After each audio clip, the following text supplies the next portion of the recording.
Assalamualaikum warahmatullahi wabarakatuh. Waalaikumsalam warahmatullahi wabarakatuh. Karena pengajiannya di lockdown,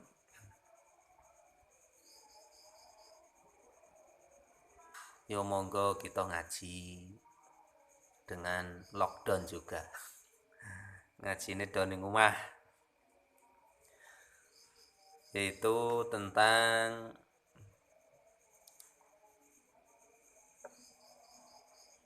pintu surga yang jumlahnya ada 8. Perlu kita ketahui bahwa Allah Subhanahu wa Ta'ala menciptakan pintu surga itu jumlahnya ada 8. Dan di pintu yang pertama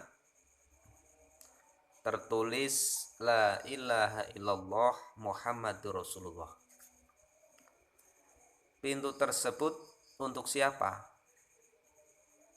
Diceritakan oleh Rasulullah Shallallahu Alaihi Wasallam, pintu tersebut disediakan untuk para anbiya, para rasul, dan para syuhada wassolihin. Dan pintu yang kedua terdapat tulisan hanya khusus untuk orang-orang yang mengerjakan sholat dengan sempurna. Jadi pintu yang kedua itu pintu masuk untuk orang yang ketika hidup di dunianya itu sholatnya sempurna, baik syarat dan rukunya dan kekhusyuannya itu diantaranya. Maka pantaskah kita untuk masuk ke pintu yang nomor 2 ini? Kira-kira sudah pantas apa belum? Maka dari itu maka kita harus memperbaiki sholat kita supaya mendekati kesempurnaan. Dan yang ketiga, pintu surga dikhususkan untuk siapa? Untuk orang yang mengeluarkan zakat dengan hati yang senang. Jadi banyak orang yang mengeluarkan zakat tapi hatinya belum tentu senang.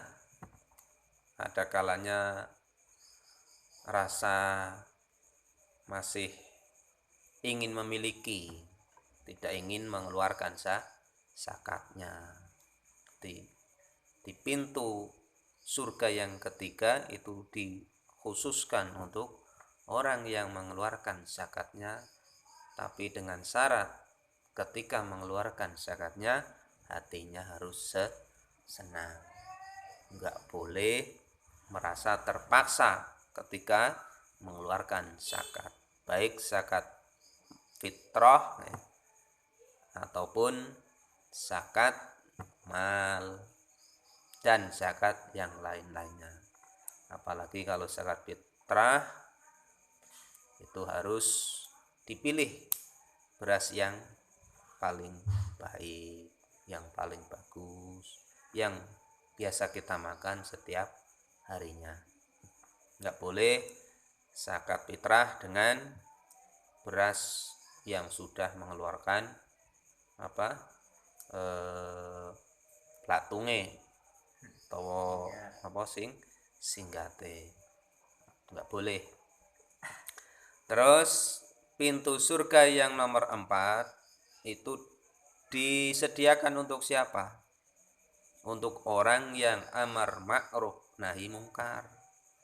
Untuk orang-orang yang mau merintah kebaikan, perintah kepada siapapun orangnya yang mau dan orang yang tidak mau.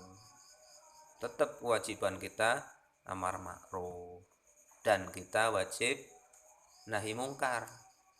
Kata Rasulullah Shallallahu Alaihi Wasallam, man ro'a minkum mungkaron falyughayyir biyadihi fa illam yastati iku fabilisani fa illam yastati fa biqalbi. tapi huwa adabul iman. Ketika kita mengetahui ada suatu kemungkaran, maka kita wajib untuk merubahnya. Yang pertama merubah dengan tangan kita, kekuasaan kita kalau kita mampu.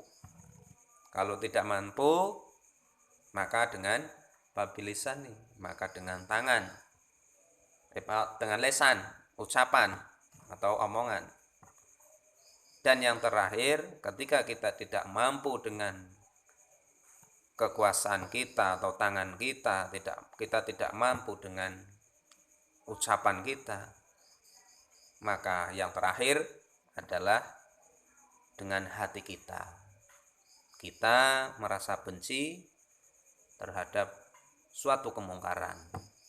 Ketika itu sudah kita kerjakan, maka kita termasuk golongan orang-orang yang termasuk mengikuti ajaran Rasulullah Shallallahu Alaihi Wasallam. Tapi termasuk mengikuti golongan orang yang lemah imannya. Maka berusahalah untuk nahi mungkar. Termasuk sebagian dari organisasi Indonesia, yaitu organisasi itu yang dikuatkan di dalam nahi mungkar. Ya boleh-boleh saja. Karena untuk apa? Untuk menguatkan agama Islam. Dan pintu surga yang nomor 5 disediakan untuk siapa?